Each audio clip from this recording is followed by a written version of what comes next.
It's not candy.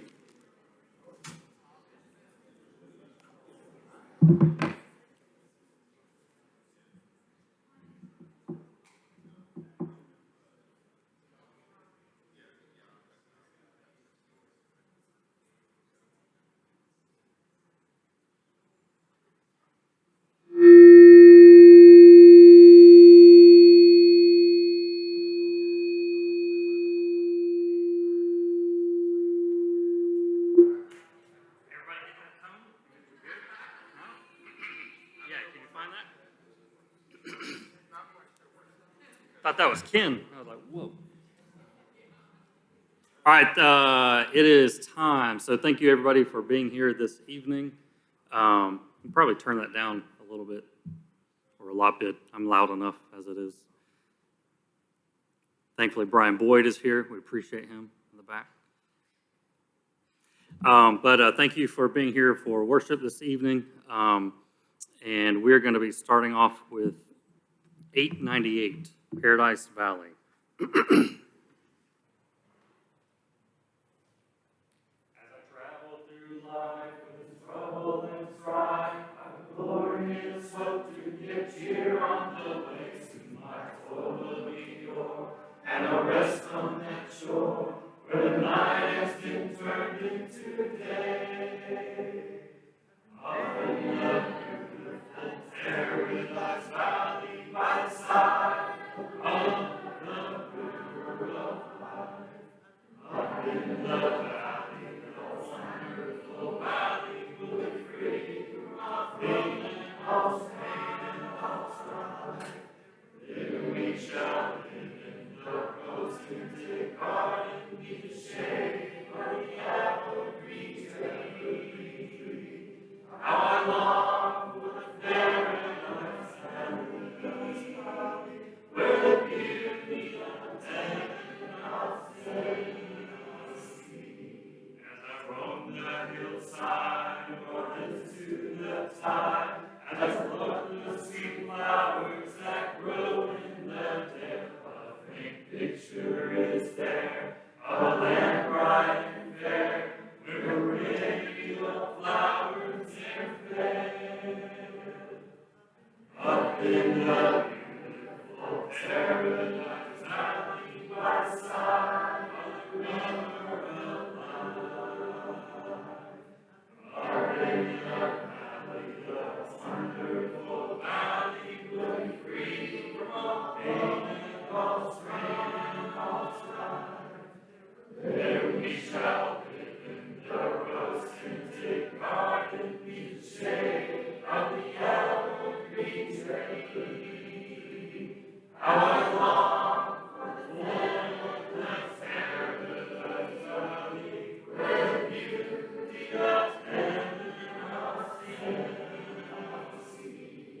Though your garden is rare, it is not to compare with the flowers that bloom in the garden above. In the midst of it grows Sharon's perfect sweet rose. 'Tis a wonderful flower of love.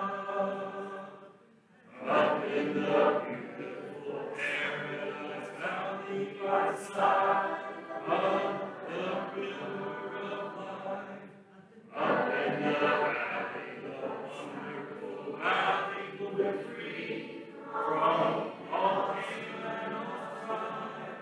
There we shall live in the rose-tinted garden, be the shade of the evergreen tree. How I long for the Paradise Valley, where the beauty of heaven I'll see.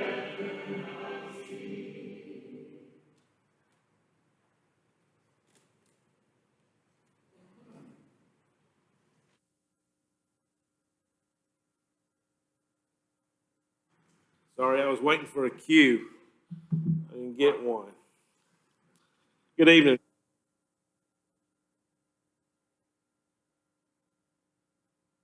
But it's not so much a devotional as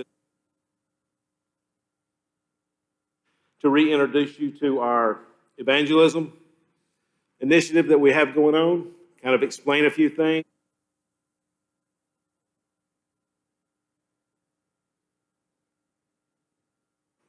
Thank you for the opportunity, and I also want to reintroduce you to these cards that, if you remember, were given out quite a while ago. Everybody was given one. They were out in the foyer. I think they still are out in the foyer.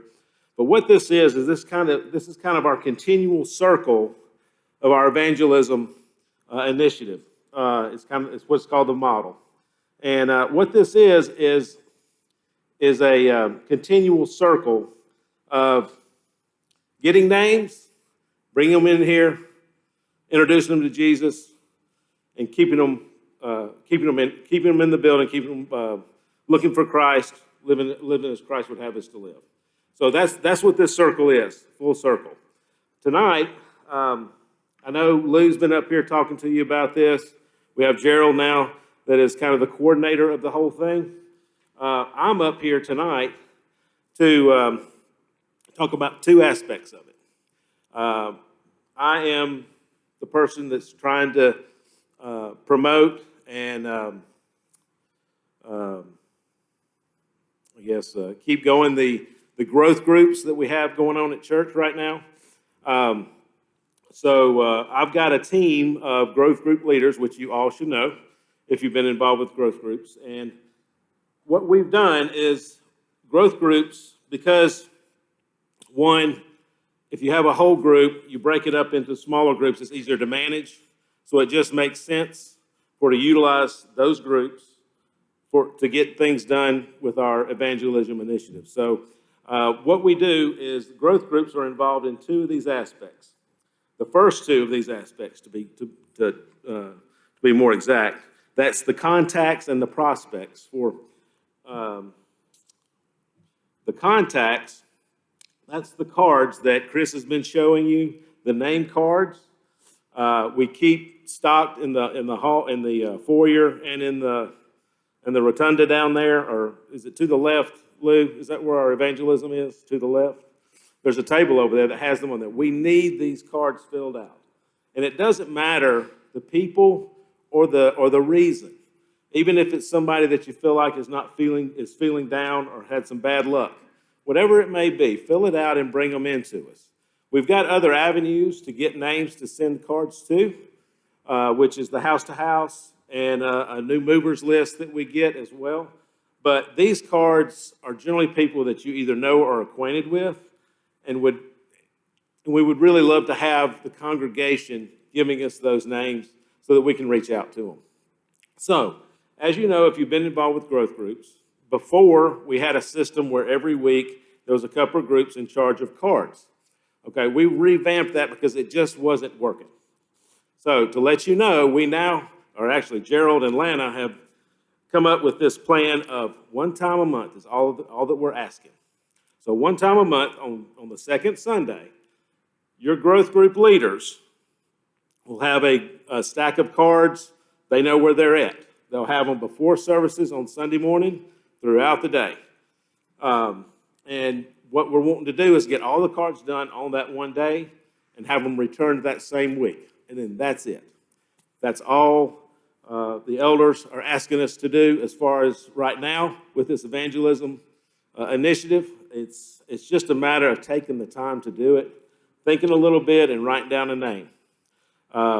Once you get the cards, Lana will have whatever's going on with that family or person. She'll have instructions. It's all laid out there for you. We're just asking you that to make this so that we have continual amount of cards going out. We're going to do it this one time in the hopes that this will get us more involvement with that. So please, if you can help your growth group leaders in this, seek them out. If you don't participate in the meetings, there's still need for you to be involved with this part of the growth group. This is evangelism. This is what we are called to do.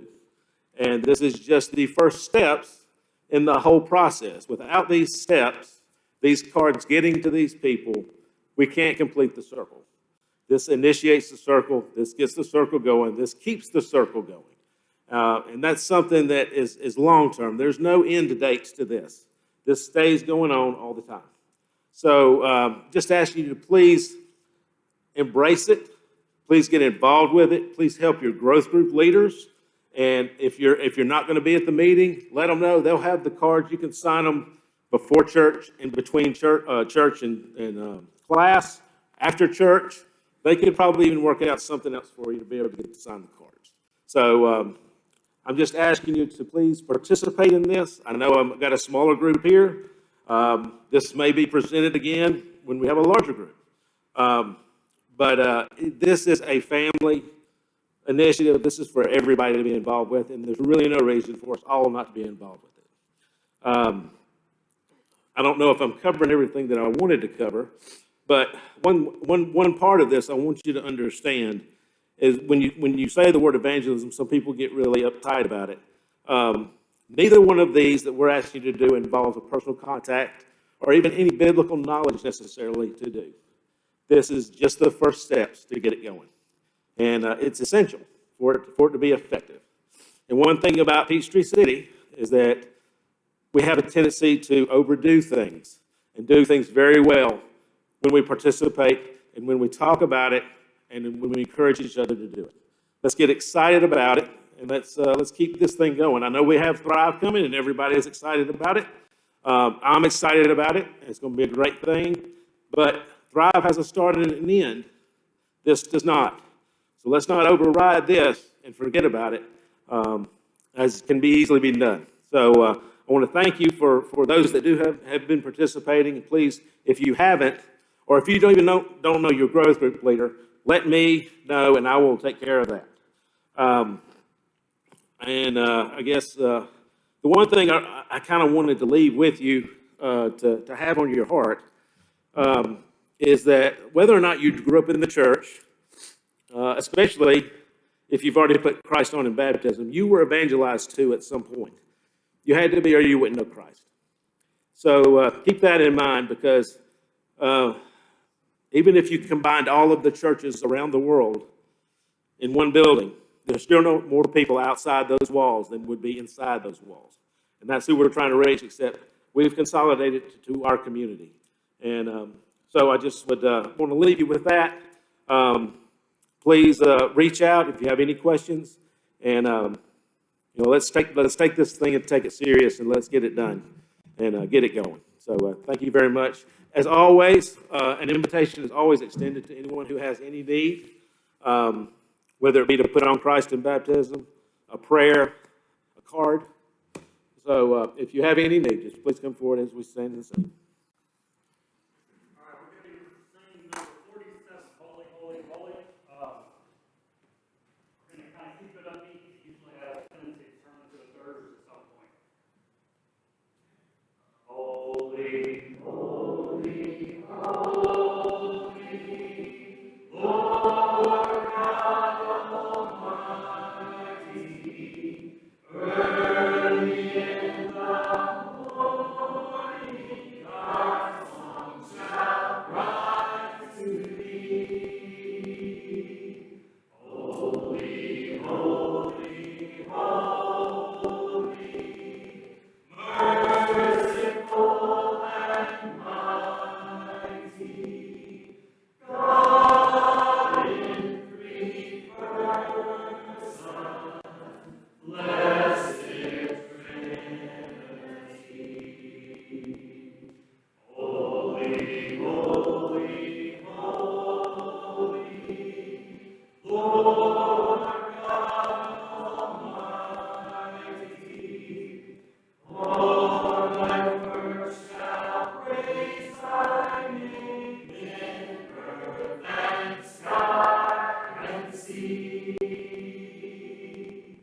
Holy, holy, holy, merciful and mighty, God in three persons, blessed Trinity.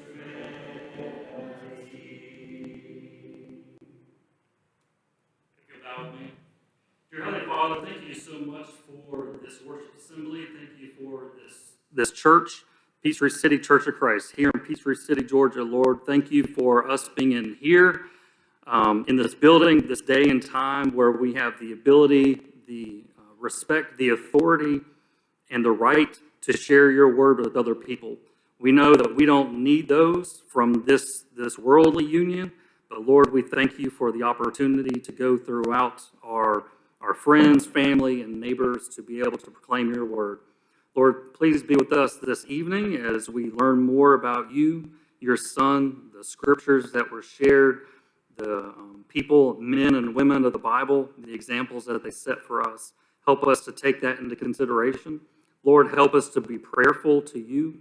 Help us to be thoughtful and intentional with our prayers. Help us to reflect on who we are and what we can do for each other as a family. In Christ's name, amen.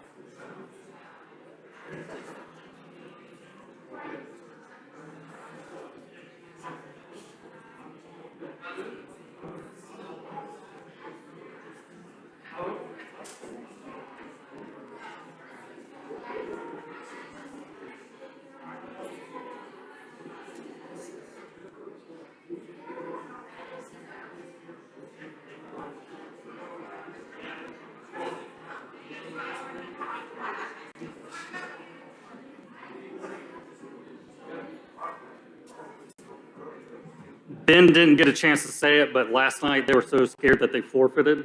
So we won. Good job, Coach.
All right, let's go.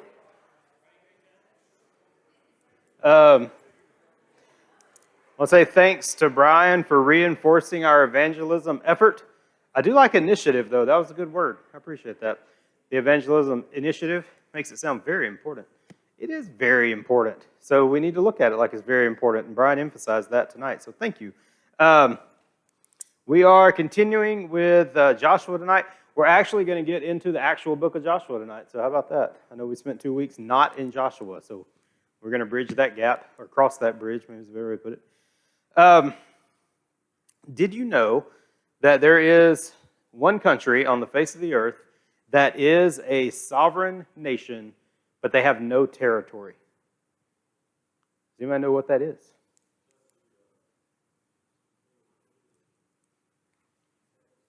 What?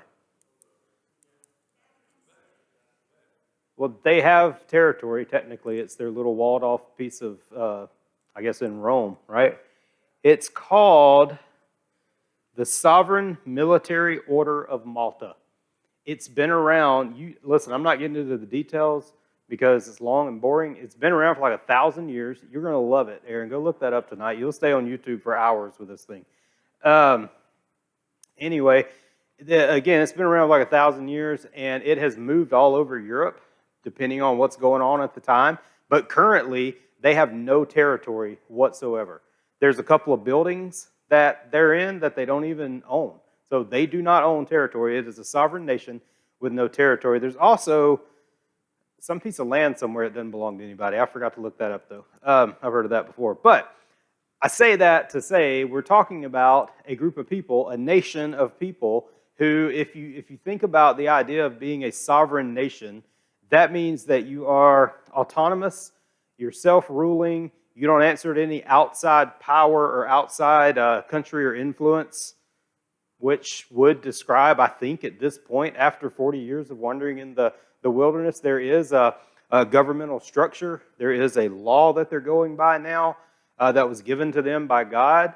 You could describe the nation of Israel, or the Hebrew nation, when they are, before they get into the promised land, as a sovereign nation with no territory. And so that is one of those themes that's going to come up in Joshua, is this idea of land.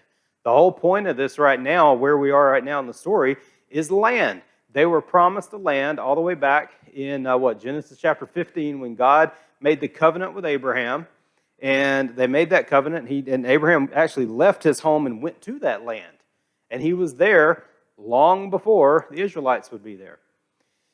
But here it is, this has been 400 years later, and they don't have that land yet. So they are a country without a land, a people without a land. And so that land idea is something that's going to come up a lot. A couple other themes that we're going to come across is the theme of rest, the theme of covenant, a theme of God's judgment upon sinful people, the theme of God fighting for and defending his people, a theme of promises being fulfilled. And so those are some of the things that are going to pop up as we go through the book of Joshua. So be looking for that. But land is huge, because that's what this is all about, right? They're going to get their land. This is a chart. It kind of gives us an overview of the book of Joshua as we get into this. This is it's the Swindle Study Bible. Don't at all think that I made this. It's really nice, all those graphics and colors. So anyway, it gives you a good breakdown of the book. We're going to start there in chapters 1 through 5, and this is the preparation of going in. And then we're going to move into actually conquering the land, and that's divided up to a couple things that were happening. You had a central campaign where they went in, and then they go north and south from there to conquer that land.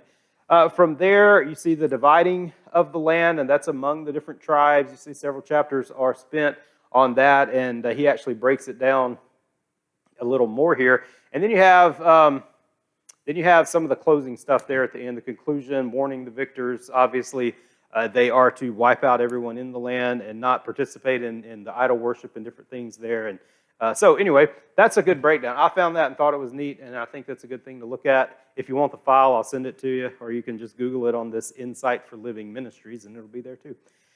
I do want to point out, though, if you see the bookends, it says outside Canaan, promises given, and then inside Canaan, promises fulfilled. And so the whole book of Joshua is like the bridge, right? It's from where they had the promise and when they actually got to the land that was promised. And they crossed that bridge in Joshua. And it's a story or a connection from obedience to inheritance. And Joshua brings those two things together. Now, when you think about that, when you look at that, another theme that you're going to find all throughout Joshua is this theme of Christ. Joshua is a type of Christ. If you're familiar with the term an antitype, Peter talks about that. A type and an antitype, that's like a thing and a thing like the thing, okay? So it's like you got this chair, and you have a chair that's not that chair exactly, but it's a chair like that chair. It's like the antitype. There's a type, antitype, Christ, and then you have Joshua being like Christ. And in that, he is leading them into the promised land, to a fulfilled promise, to an inheritance, to people that are claimed by God. Just like Christians will one day inherit the kingdom of God, be with God in that promised land. And so that's a good connection there. The inside-outside thing, the reason I like that also is it sort of gives a picture of the conditional nature of the grace of God. And we've talked about this before, I think, in other classes or maybe even Sunday sermons. The conditional nature of the grace of God. God is pouring his grace out, and grace is free and available to everyone. However, he will not force you. You must meet some condition to receive that grace. Same thing with these guys. They're sitting there on the east side of the Jordan. They've been promised all the land on the other side of the Jordan. But they're not just going to sit there and that land come to them. There is obedience involved so that they can get that inheritance. And so it's the same thing for us today. And then even beginning in the New Testament. So anyway, I thought that was a cool breakdown of the book of Joshua. All right, let's go back to our maps. Let's see what we have here. The map on the left, that is the 40 years wandering in the wilderness. You see the Dead Sea up there, and you can see Jericho near the top. Maybe that's a point of reference to tell you what we're talking about. Down here, you can see Kadesh Barnea. That's where the spies left from when they went. Remember, they went 500 miles in 40 days up and back and learned all about that. We'll talk about that in a minute, about this land. The map on the right is kind of zoomed in. You see Jericho also kind of down toward the bottom left. And you can see it says Israel's camp. Israel's camp. And the name of Israel's camp, it's a little area. It was a valley. And it was Abel Shittim. Abel Shittim is the name of that valley. And that's where they camped before they went in. And so that's where we are. You'll also notice those Gad and Reuben and the half-tribe of Manasseh on there. And we're going to come back to this map and talk about that in a couple minutes as well. Next map. I love maps. All right. Anybody love maps? Yeah, map people.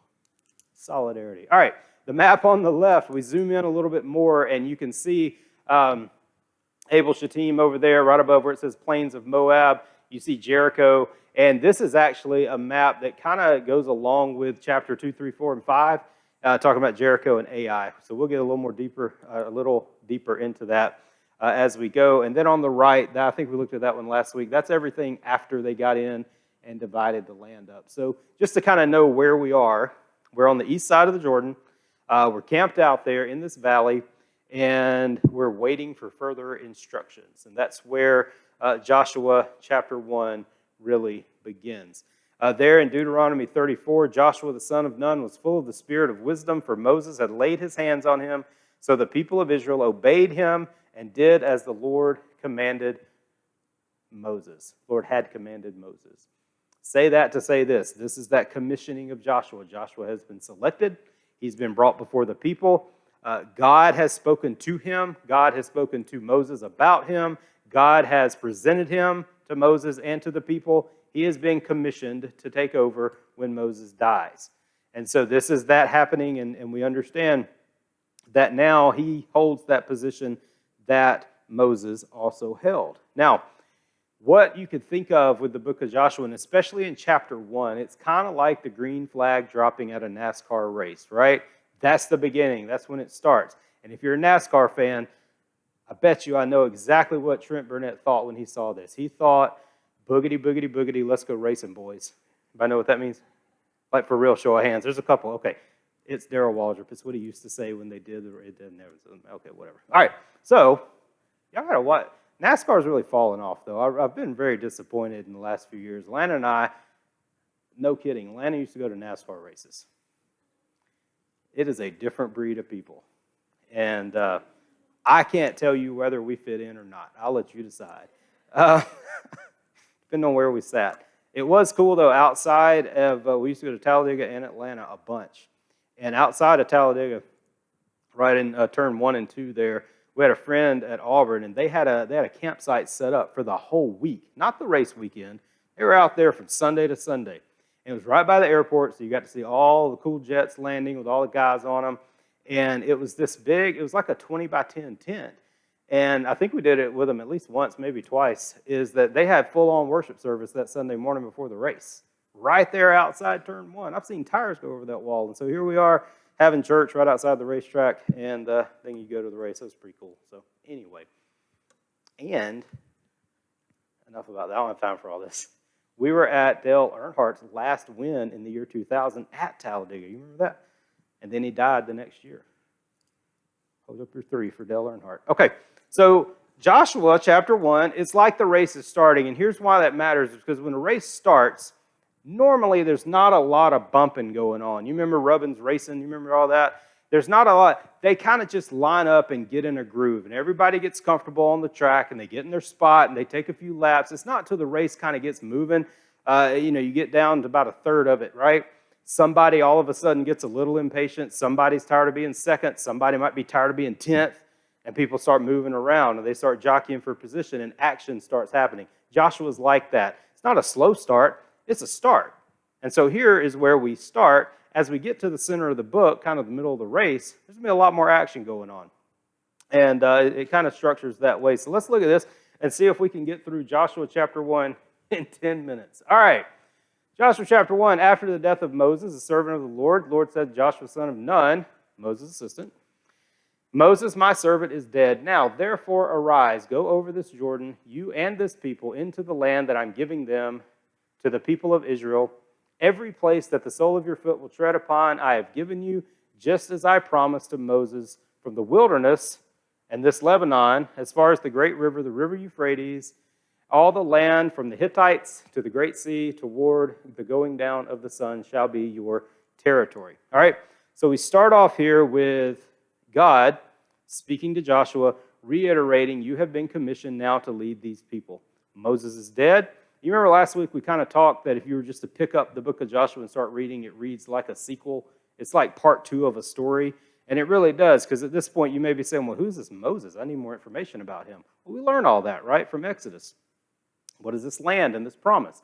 We learn all that in Genesis and Exodus and throughout the rest of the first 5 books. And so it does read a little bit like the beginning of the second story. So what is the command? What is the commission? What are you to do, Joshua? He says, arise and go. That's it. Now is time. You've been out here for 40 years. We've been talking about this for 40 years. And it is time, Joshua, you as the leader of this people, to rise up, go. You're going to cross the Jordan, and you guys are going to go and take this land that you have been promised. All right, I'm going to jump ahead here because there's a lot to talk about in this section, verses 5 through 9.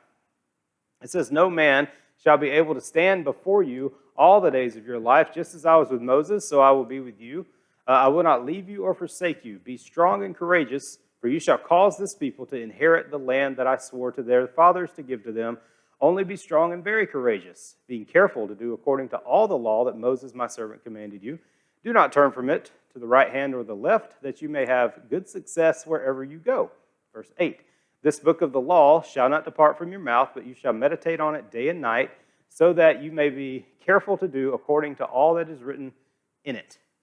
For then you will make your way prosperous, and then you will have good success. Have I not commanded you, be strong and courageous? Do not be frightened, do not be dismayed. The Lord your God is with you wherever you go. All right, so first thing I want to ask you is, what are the keys to success for Joshua? What is it that's going to make this command and make this mission successful? Keys to success. If you kind of break that down, it's funny, In this section, it starts and ends with the same thing, and it's got the same thing in the middle repeated several times. Number one is God is with Moses, or God is with Joshua, right? Just like I was with Moses, I will be with you. Then, in verse 6, 7, and 8, he says to do all according to the law. Again in verse 8, do according to all that is written in the law. There's some extra stuff there, right? Don't turn from the left or to the right. Meditate on it day and night. These are things that Joshua's heard before, back when the law was given, and we read about that in Deuteronomy. And then he ends by saying, once again, the Lord your God is with you.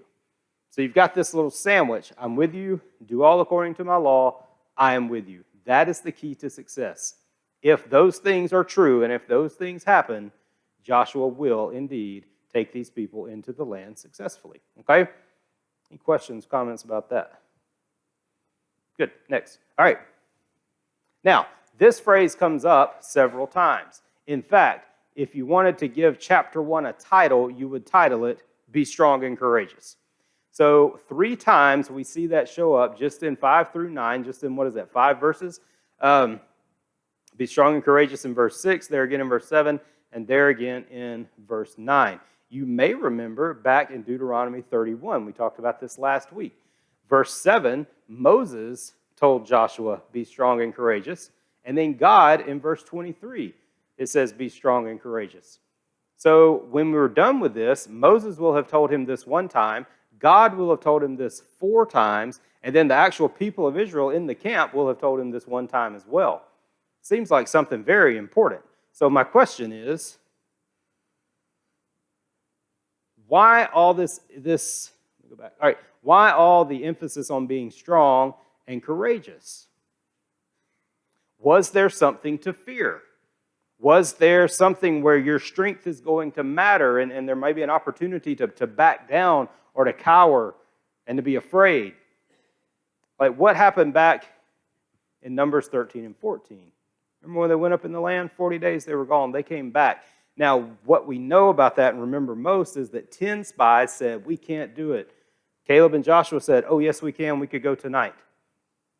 But what was true, even with Joshua and Caleb saying, yes, we can take these people, it was still true that all the stuff they said, they were huge.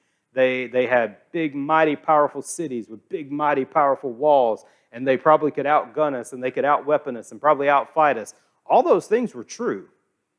That's not the thing that got the 10 spies in trouble. What got them in trouble was their lack of faith that with God they could conquer these people. Everything they said was true. It was a land flowing with milk and honey, and it was full of powerful people. For 40 days and 500 miles, they walked up and down through there and went through every city and found all this out. So there was reason to be scared. There was reason to be fearful. There was reason to say, Joshua, be strong and courageous, because there was going to be plenty of opportunity to not. Yes, sir.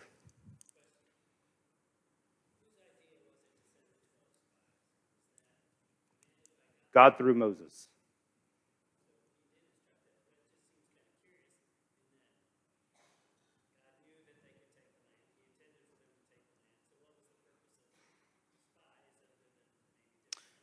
So you could answer that question with what will happen in the next chapter when they send spies into Jericho. I would answer it by saying you never want to go into any type of battle without knowing kind of what you're going into, like who you're going to fight. Even with God, and I'm going to ask you this: is the basis of that question to say if they had not seen these mighty powerful people, maybe they're not scared and they just go? Maybe. Yeah. Best I remember, it was God through Moses.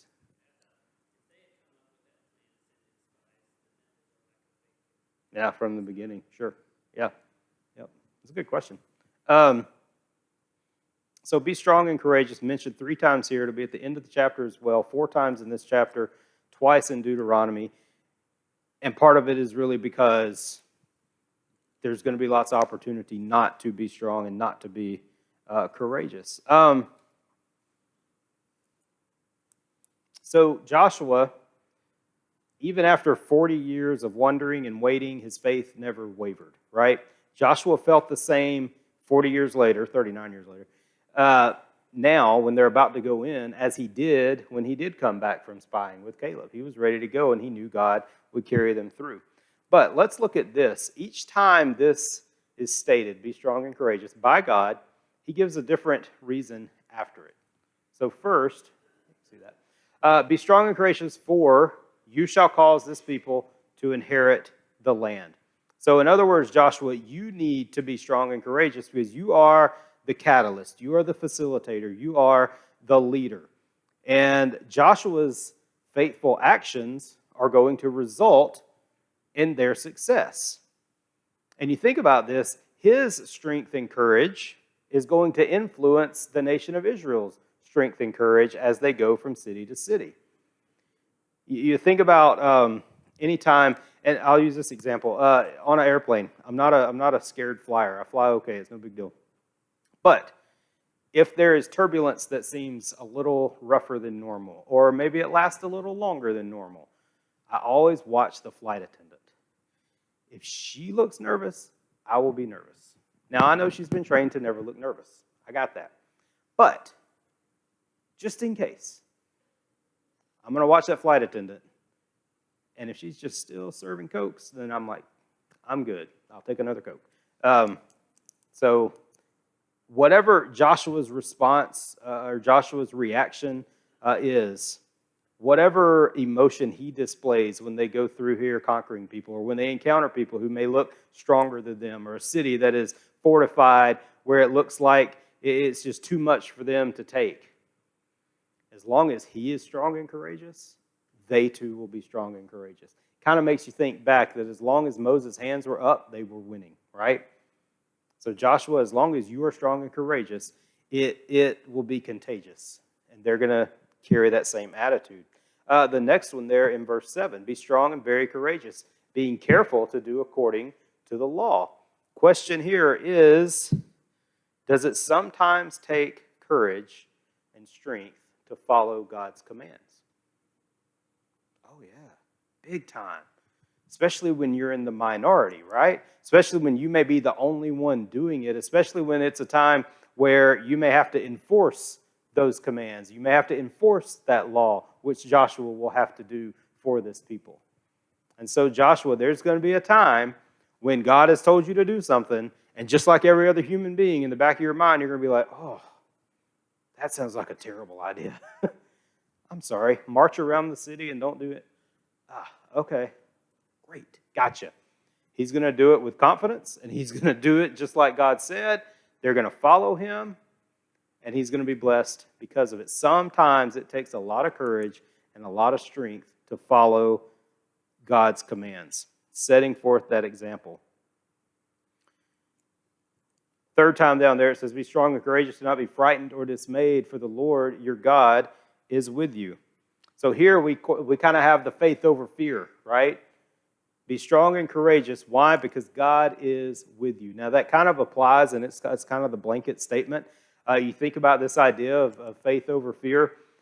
Isaiah 41, fear not, for I am with you. Same words, be not dismayed, for I am your God. I will strengthen you. I will help you. I will uphold you with my righteous hand.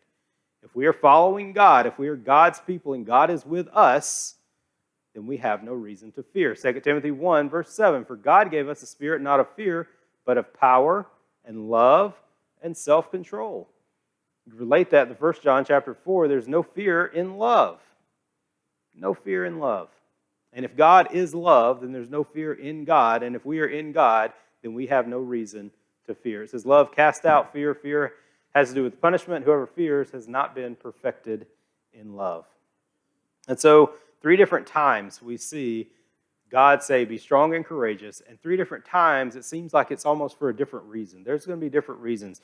They're looking to you, Joshua, to be strong and courageous. They're looking to you to be the first one to set the example of following the law of God. And they're going to look to you to understand that I am with you. And if I am with you, I am also with them. Be strong and courageous. As we move ahead to Joshua chapter 1, verse 10, give me 3 minutes. It says, Joshua commanded the officers of the people, pass through the midst of the camp and command the people, prepare your provisions, For within 3 days you are to pass over this Jordan and go in to take possession of the land that the Lord your God is giving you to possess. There's that tense again, right? He is giving it to you. There's no question about it. There's no, it's a definite. He is giving this, okay? So when we go in, we know we already won. We just got to go in and obey God. But here's the question about that. The question about that is when they heard this command, these people have been waiting for, so everyone here, they were 19 years old or younger, and they've been waiting their entire lives, right? Since that time. So for the next 40 years, they've been wandering around. So really, 2/3 of their life. But some people were born in the wilderness wandering, right? They literally have been waiting their entire life to hear that. Hey guys, we're going. What do you think? Or put yourself there and imagine their response to that. What would be your response to that if they walk through the camp and you kind of feel something's different? You can tell things are changing. You know Joshua's in charge now. Moses has died. And you hear, hey, in 3 days, we're going in. What do you think their response was, either internally or externally? Anything? Leonard's pretty excited about it. Yeah, that might be it. I would imagine it was probably a pretty emotional response. There may have been some fear because things are about to change. They've been pretty comfortable up to this point because you wake up every morning and there's bread on the ground. Who doesn't like to eat bread off the ground, right? Or at least seeds to make bread, however you want to interpret manna. But yeah, I mean, they didn't really have a home or a land or actual houses. They're in tents. But after 40 years, we get fed every day. He gives us water. And now we got to go fight. So there may be a little bit of hesitancy. I would imagine overall, though, with this generation, the generation who really grew up looking forward to this one moment, I would imagine that they were probably pretty excited. And we're, give me 3 days. How about 3 hours? I'll be ready in 3 hours. How about that? Right? They were pretty fired up. Again, that's my estimation. When the men walk through, the officers, and they're calling the people out of their tents, and they're saying, listen, in 3 days, we're going to take possession of this land. They knew where they were. They knew what they were doing. They've heard it their entire lives. And now it was time to go into the land. All right. Read for next week Joshua 1:12 through the end of the chapter, 12 through 18. And then we will also get into chapter 2 as well. You can read chapter 2 and the end of chapter 1 for next week. Be ready for that. All right? All right. Thank you for your attention. Your children are running amok, so have a great rest of your week.